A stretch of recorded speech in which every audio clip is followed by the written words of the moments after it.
Viridian, The Green Guide. By Clouds. My head in the clouds not coming down. Read by Oakshadow 5. Chapter 44. Burn. Summary. Have I made you suffer enough yet? Izuku was used to heat. He'd gotten burned by Kachan's quirk often enough that burns were about as common for him as stubbed toes or scraped knees for other kids. But still, Izuku couldn't ever remember more heat in his life than there was at the moment that Endeavor's attack hit the alcohol in the ground and the entire room practically exploded. Izuku desperately shoved himself away from the berserker and sprinted as hard as he could to get away, but even with all his practice at running heroes these past few months, he still wasn't fast enough. He screamed more in fear than pain as the flames finally caught on the alcohol that had soaked into his clothes during the fight. This was what he'd been hoping for, wasn't it? He was finally going to die. His mother wouldn't have to deal with having a quirkless kid. Kachan wouldn't have to deal with Izuku following around. Eraserhead wouldn't have to worry about him getting too involved in dangerous cases. Kaminari wouldn't have to pretend to be his friend. This was exactly what he'd been trying to do, right? The thoughts raced through his head within a fraction of a second, going through every emotion possible until they finally landed on determination. No! He wouldn't let this be the end. Izuku may be nothing but a quirkless weakling, but he still had things to live for. He still had to tell Eraserhead what he'd learned about Alpha 1. He still had to teach Kaminari parkour. He still had to finish his classes so his mom's love and acceptance wouldn't go to waste. He still had to watch Kachan become the best hero. Izuku wasn't willing to die yet. Izuku hadn't been to that many birthday parties in his life. He'd only been 4 when the kids at school stopped talking to him, and he obviously didn't remember anything from the birthdays he'd had as a baby. There was a vague memory, however, from one of Kachan's parties that Auntie Mitsuki had insisted he be invited to when they were 6. Uncle Masaru had lit the candles, and then Auntie Mitsuki had amazed them all by running her fingers straight through the flames. She'd laughed when they'd asked if it had something to do with her quirk, before explaining that as long as she was fast enough, she wouldn't get burned. Of course, Kachan had immediately tried it and ended up exploding the whole cake when the flames ignited the nitroglycerin in his palms, but it had been fun while it lasted. Which meant that it was now a race. Could Izuku put out the flames before they built up enough heat to kill him? He immediately dropped to the ground, covered his face, and started rolling to smother the flames. He spread a trail of flames as the alcohol on the ground ignited, but the alcohol burned away quickly, like that time the science teacher had poured hand sanitizer on the desk and burned it away without even scorching the desk. Soon enough, Izuku had rolled to an area where either less alcohol had been spilled or it had burned away, and he managed to put out the flames. Izuku winced as he got to his feet. He felt like he'd gotten a really bad sunburn, and he definitely rolled in some of the broken glass, but he'd survived. For now. He still had to get out of the building. The berserker was down for the count from Endeavor's attack, but the remaining civilians, thankful only a handful, were screaming as the flames burned tables, chairs, and everything else in sight. Okay, he could deal with his pain later. Right now, he just needed to get the civilians out of here. Fire extinguisher, maybe in the back? Izuku searched as best he could, grateful that his goggles were somehow still intact and protecting his eyes from the smoke. As soon as he saw a fire extinguisher hanging on the wall, Izuku ripped it off its hooks and sprinted toward a section of wall that looked particularly fire-damaged. If there isn't an available exit... Izuku grunted as he adjusted his grip and staggered slightly under the weight. Then I'll just have to make my own. He swung the fire extinguisher as hard as he could, and the wall crumbled into ash as he crashed into it. Izuku continued bludgeoning the wall as hard as he could until the hole was hopefully large enough for people to crawl through. Praying to every deity he knew that the fire extinguishers didn't work too much differently than the movies, Izuku took a few steps back and put the pin and started spraying the base of the remaining flames around the exit he just made. There was a little kickback as the foam started shooting out, but Izuku held his ground and kept working until he'd cleared a path outside. Come on, this way! Izuku threw the fire extinguisher to the side as he ran to the nearest group of civilians and grabbed a woman who seemed to be having more trouble than most with the heat, probably because she had some type of quirk that made her look like a frog, just like the man she was with. How did that affect diet? Wait, no. Bad Izuku. Fire now, cool quirks later. He dragged the woman along with him until they got out into the cool air, and he handed her off to her date so he could run back inside to help the last of the civilians out. Only to stop in his tracks when he saw Endeavor and Amplifier leaving the building with the final group of stragglers. Amplifier used her quirk to yell to the paramedics and firefighters who were just arriving. "Evacuate the area! The building's about to come down!" Izuku considered running back inside anyway, but then he jumped a foot in the air as a loud crash echoed over the street, and the roof of the bar collapsed under its own weight, making him extremely grateful that he'd gotten out of there when he had. Wait, what if there was the people inside? He forced himself to take a deep breath in a poor attempt to stop the guilt and self-doubt that was rapidly trying to choke him. He'd gotten the heroes undone all he could, so now he could only hope that it had been enough and take care of his own injuries. "What were you thinking?" Amplifier yelled at Endeavor, though she was apparently trying to keep her quirk from carrying her voice because there were still civilians around, in addition to the reporters and other media personnel that were just starting to arrive. "That attack was too risky! Were you trying to kill Viridian too?" The expression of contempt in Endeavor's face made Izuku freeze in terror. Unlike most of the heroes that Izuku had come across, Endeavor would probably treat him the same as he would a villain, and considering that Izuku couldn't see the berserker anywhere, well, Izuku didn't want to think about what could have happened right now. "Why should I care what happens to an attention-seeking hooligan like that? From my perspective, I saw two villains fighting and I took care of it, just like I was supposed to do as a hero." Endeavor huffed and glared coolly down his nose at Amplifier. "It's not my fault that you can't be bothered to do your job and instead let vigilantes run around unchecked." Okay, so I was definitely not letting Endeavor see him again tonight. The heroes knew how to do rescue operations better than he did anyway, and Eraser and some of the others should be on the way, so you just have to trust them to save everyone they could. Decision made, Izuku hissed in pain and ducked into an alley to take stock of all the damage he'd taken, as the adrenaline gradually started to ebb away. His jeans were more ripped than they had been at the beginning of the night, and were singed slightly in some places, but they were probably still salvageable. Same with his tool belt. He'd lost his pipes, and he'd obviously given away his knife, so all he had left was a handful of marbles and a slingshot. So he'd have to replace most of that, hopefully at a time that Kaminari wasn't working, so he didn't have to avoid the awkward questions about what he was building with all the stuff. His hoodie was practically totaled, though.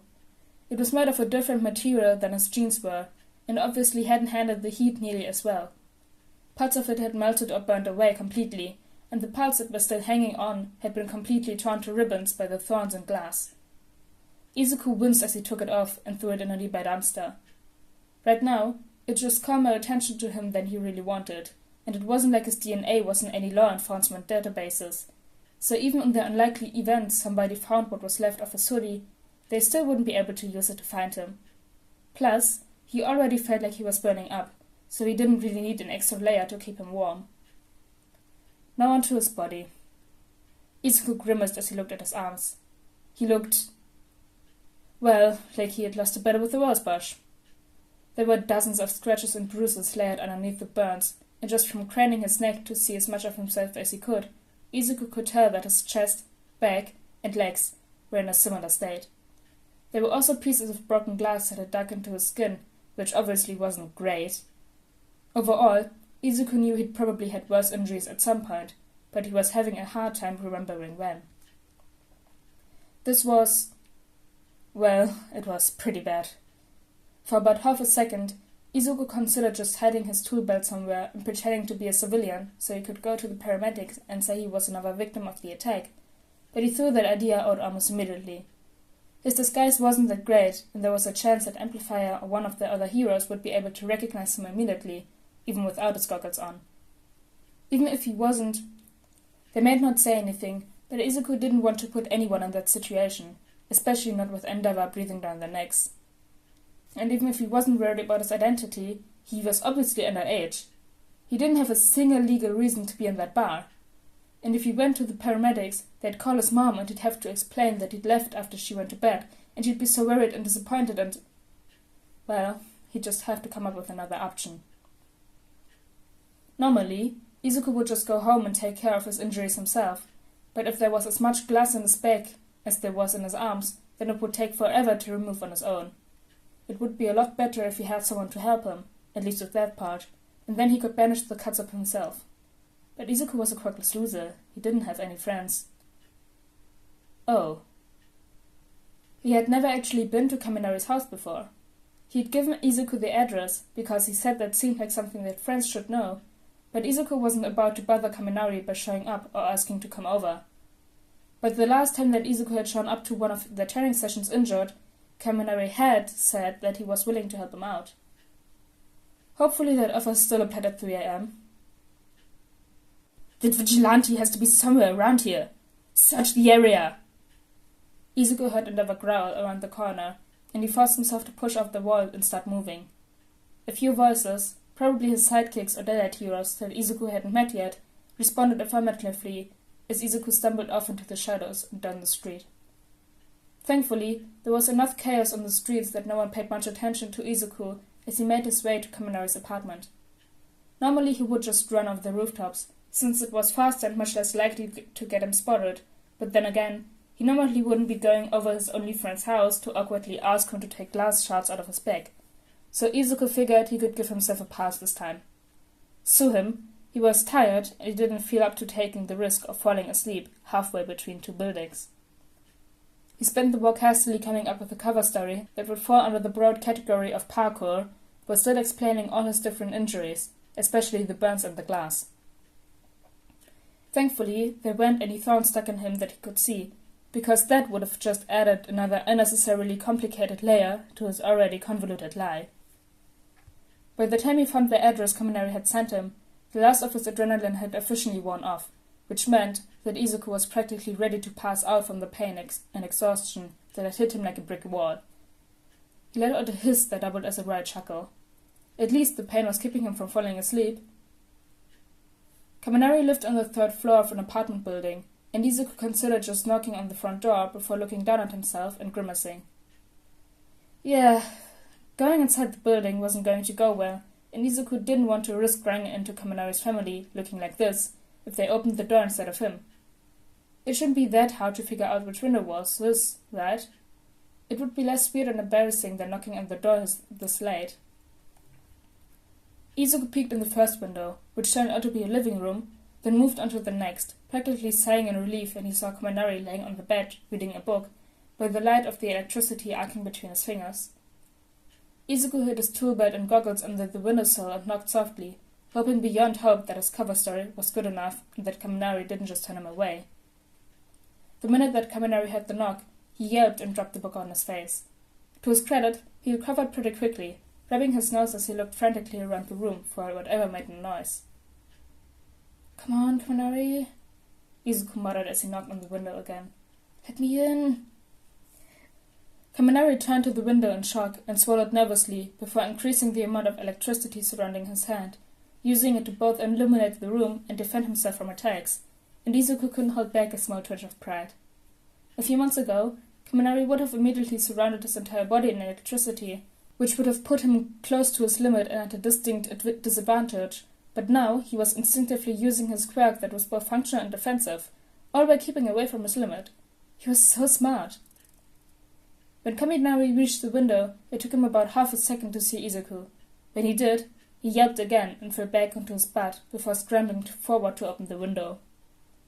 "Midoriya?" he whispered loudly. "What are you doing here?" "Well, Izuku winced. "You know how you said I could come to you if I ever got injured during parkour?" Kaminari's eyes widened as he took in Izuku's various injuries, and the electricity in his hand set a buzzing as it reacted to his emotions. "What kind of parkour were you doing?" "Well, it's a funny story, actually." Izuku chuckled awkwardly, careful to keep a strained smile on his face. I really wanted to do a parkour run tonight to see all the fireworks that everyone's setting off for New Year's, right? So, I did. But then, I guess I didn't look where I was going, and I accidentally ended up on the same rooftop as one of the fireworks as it went off. Kaminari winced sympathetically. Is all that blood just from the shrapnel and stuff? Izuku ran to wrap his arm nervously, onto to stop with a nervous laugh as his hand caught onto a piece of glass. Well, about that... Kaminari looked at him suspiciously. Midoriya, what did you do? Well, it was a really tall building, Izuku blurted out. And I might have jumped off the building to get away from the fire before finding a good place to land. There was a window, but, I guess it was dark and I didn't realize it was still closed. You broke a window? Kaminari whisper yelled. With your body? Izuku chuckled nervously. Yes. The building was abandoned, so nobody else got hurt. I can't put the bandages on myself. I just need you to help with the glass. Unless you don't want to, you don't have to, and I know you probably shouldn't have come, but Mom doesn't know I snuck out, so I can't really tell her, and... Shut up, Izuku. Kaminari walked over the door and turned on the light. Can I call you Izuku? I feel like we should be on a first-name basis if I'm going to be pulling broken glass out of your butt. Izuku blushed. He hadn't had any friends to call him by his first name since Kachina had started calling him Deku. Sure. I mean, if you want, you don't have to, and... Cool. Kaminari apparently just didn't care about his nervous rambling, because he walked straight at the door. Izuku awkwardly shuffled his weight back and forth as he wondered whether he should just leave. Maybe this was asking too much? Before Izuku had a chance to come to any kind of decision, Kaminari walked back into the room carrying a tube of burn cream in one hand and some kind of zippered pouch in the other, all while balancing a half-dozen towels under his arm. He closed the door with his foot and turned to Izuku with a smile. And you can call me Denki, by the way. Oh, okay, sure. Izuku cleared his throat nervously. Of course, Kaminari. Denki had only left to grab his first aid supplies. He obviously didn't keep them in his room like Izuku did, since he wasn't a vigilante or getting bullied at school. Izuku shoved down the guilt he felt over his stupid anxiety attack and focused on his more reasonable reasons to feel guilty. I'm sorry. I know I'm asking a lot of you and I normally wouldn't do this, but... It's whatever. Denki cut him off. Honestly, it's more interesting than what I was doing anyway. Insomnia's a bitch. Izuku laughed. Yeah, I wish I couldn't agree from experience, but considering how late it is... mood? Denki snorted and started laying out the towels on the floor. Yeah, mood. I hope it's okay we do this on the floor. I don't want to end up with glass. Well, anywhere, if I can help it. Yeah, of course. Izuku took a towel and laid it out beside one that Kaminari had just set out. And, the blood too, probably. Sorry. I can wash these if you don't want your parents asking any weird questions. Denki shrugged. Honestly, that'd be great. Not that they'd really be surprised. I think they're just too used to my weirdness. They just expect me to be, well, illogical, rather than normal, but still. Did you want to start with your butt first? That way you can... Denki trailed off and started grabbing things from first aid kit and setting them out on one of the towels as Izuku watched uncomfortably. Denki? Can what? What? Denki blinked and squinted at him. Oh, I'm sorry. I must have spaced. What was I talking about? Taking the glass out of my, backside first? Izuku said. You seemed about to give a reason? Oh, right. So that way you can sit or lie down while we do the rest of your body. Denki blushed and clenched his fist a few times. I'm really sorry about that. It's kinda late and, my meds are kinda morning and afternoon thing, you know, so by this time, so if I randomly start rambling or just kinda trail off if I get too focused on a task, that's why, I guess. I'm sorry, the matches make the difference a lot more noticeable, you know, and I know it's really annoying, so I'll try to stop. It's fine. Izuku waved his hands frantically in an attempt to reassure him. I ramble too, so it's not a problem, and like I said, I know I'm asking a lot, especially if it's this late and stuff. I'm sorry. Nah. Denki smiled slightly and grabbed a pair of tweezers. It's not your fault my brain doesn't work as well as yours does, right? That didn't hurt, did it? Izuku winced as Denki pulled out another piece of glass. It all hurts. At this point, the pain is all blending together, so don't worry about it.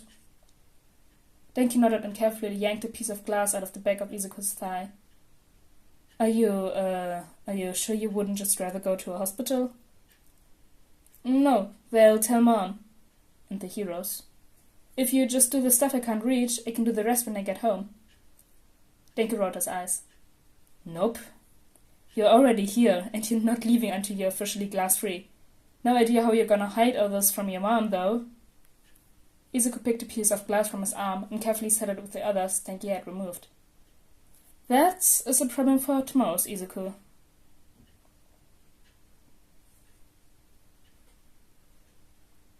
That was chapter 44 of Reading the Green Guide. But anyways, guys, I hope you all enjoyed this chapter, and I see you all next time. Bye! Hey, outtakes! Thankfully, there weren't any thorns stuck on his... Thankfully, there weren't any thorns stuck in him. Not stuck in his arm or something. Stuck in him.